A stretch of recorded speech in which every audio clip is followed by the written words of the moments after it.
Assalamualaikum warahmatullahi wabarakatuh. Nama saya Nirma Sari Fitri Syahrisal, kelas PTE 02 2018. Dalam video ini saya akan menjelaskan bagaimana refrigeran bekerja dalam sistem HVAC. Sekarang untuk menjadi insinyur HVAC itu sangat penting Anda memahami bagaimana pendingin bekerja, bagaimana ia mengubah fase, dan bagaimana ia menggerakkan energi termal di sekitar sistem.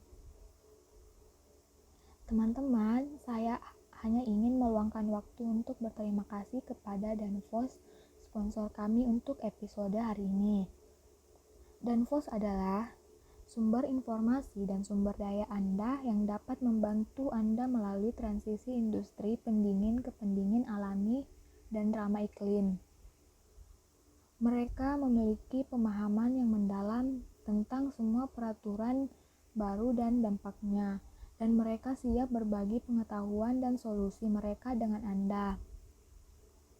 Mereka juga telah membuat alat yang bermanfaat seperti panduan retrofit pendingin mereka, alat GWP rendah, dan juga aplikasi Cool Selector yang tersedia secara gratis di situs web mereka.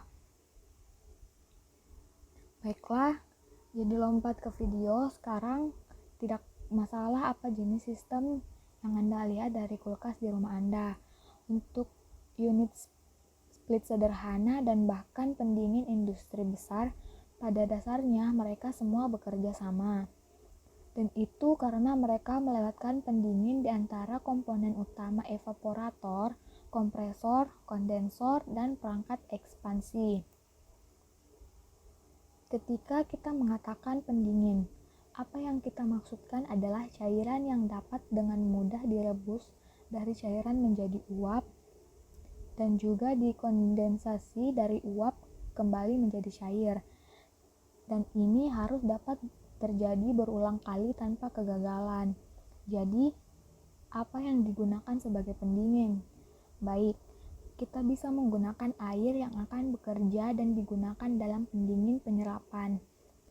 Sekarang, jika Anda belum menonton video kami tentang pendingin serapan, saya sangat menyarankan Anda melakukannya. Kami juga punya banyak video menarik lainnya seperti pendingin udara dan hanya video layanan bangunan umum, HVAC.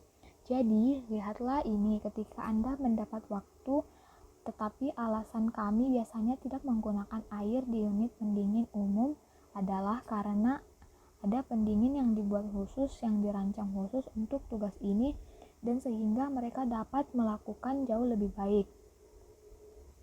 Pada layar Anda akan melihat beberapa pendingin yang lebih umum yang digunakan saat ini, dan itu adalah R22, R134A, dan R410A. Jika Anda tidak tahu apa arti angka R, maka jangan khawatir, kita akan melihat berbagai jenis refrigeran dalam video berikutnya. Bersama dengan pro dan kontra dari mereka, khususnya dampak potensial mereka terhadap lingkungan, seperti yang dapat Anda lihat di layar. Pendingin ini memiliki titik didih yang sangat rendah dibandingkan dengan air. Jadi, mereka membutuhkan sangat sedikit panas untuk mendidih dan menguap menjadi uap, dan ini berarti mereka dapat mengekstraksi panas lebih cepat. Anda dapat melihat bahwa pada tekanan atmosfer pada titik didih air adalah 100 derajat Celcius atau 212 derajat Fahrenheit, tetapi R134A memiliki titik didih hanya minus 26,3 derajat Celcius atau minus 15,34 derajat Fahrenheit. Jadi, kita bisa menggunakan suhu kamar untuk merebusnya dan mengambil panas dari ruangan dan mengeluarkannya dari atmosfer. Tetapi untuk sekarang, mari kita lihat bagaimana pendingin benar-benar bergerak di sekitar sistem. Jadi, kita akan mulai dengan kompresor karena itu adalah kekuatan pendorong pendingin. mendorongnya ke sekitar di sistem.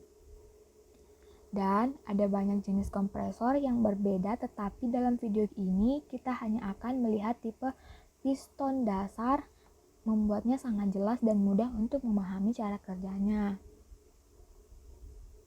Jadi, pendingin masuk ke kompresor sebagai uap jenuh dan itu pada suhu rendah dan tekanan rendah. Kompresor menarik pendingin ke dalam dan dengan cepat mempresnya. Ini memaksa molekul-molekul itu bersatu sehingga jumlah molekul yang sama masuk ke dalam ruang yang lebih kecil. Ini meningkatkan laju tumbukan molekul karena mereka semua terus memantul.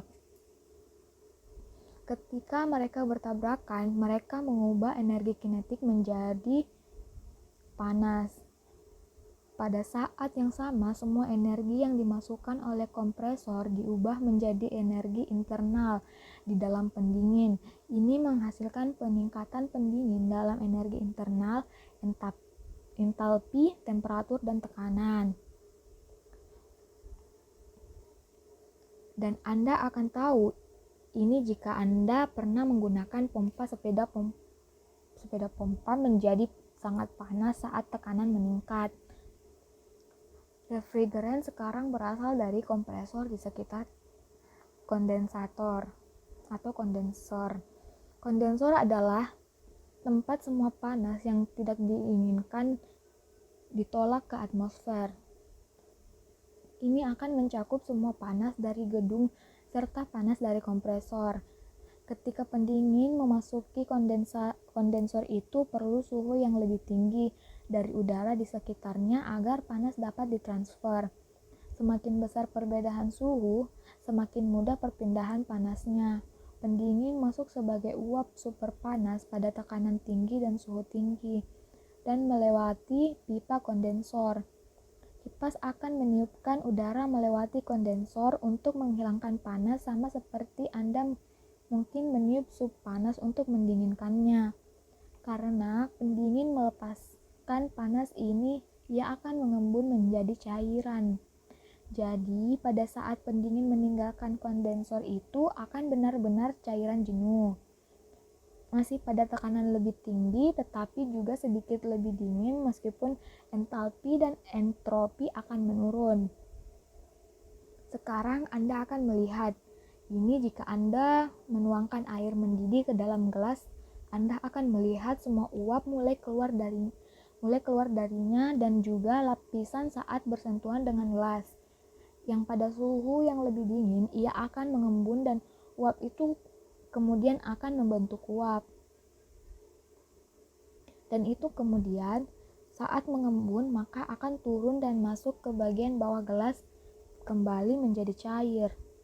Selanjutnya, refrigeran membuatnya dari kondensor di sekitar dan ke alat ekspansi. Dalam hal ini, kita punya katup ekspansi termal. Katup ekspansi mengukur aliran refrigeran ke evaporator. Dan contoh ini kami menggunakan katup ekspansi termal yang menggunakan baut kapiler untuk mengontrol aliran melalui katup tergantung pada suhu di outlet evaporator. Katupnya agak seperti nozzle semprotan. Ia memiliki tekanan tinggi di satu sisi di dalam botol dan ada di sisi tekanan rendah melewati nozzle.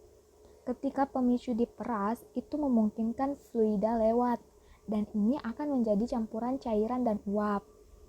Sehingga ketika pendingin melewati katup ekspansi, ia akan melakukan ini dan itu akan berkembang karena pipa setelah masuk ke evaporator berada pada tekanan yang lebih rendah sehingga pendingin akan dapat memperluas untuk mengisi ini. Nah, saat mengembang, tekanan dan suhu berkurang, seperti halnya jika Anda memegang kaleng deodoran atau menyemprotkan cat dan akan menekan nozzle, Anda akan merasakannya semakin dingin dan dingin. Pendingin pergi sebagai uap jenuh pada suhu dan tekanan rendah.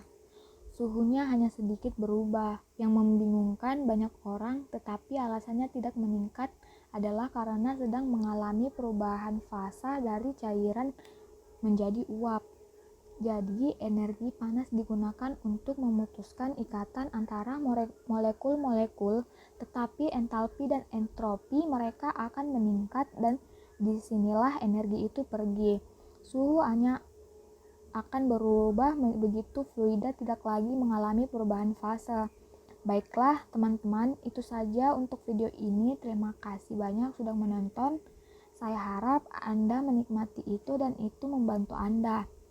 Tepat sebelum kita pergi, saya ingin mengucapkan terima kasih lebih cepat kepada Danfoss untuk mensponsori episode dan mengingatkan Anda untuk memeriksa sumber refrigerant gratis yang tersedia di theengineeringinsight.com.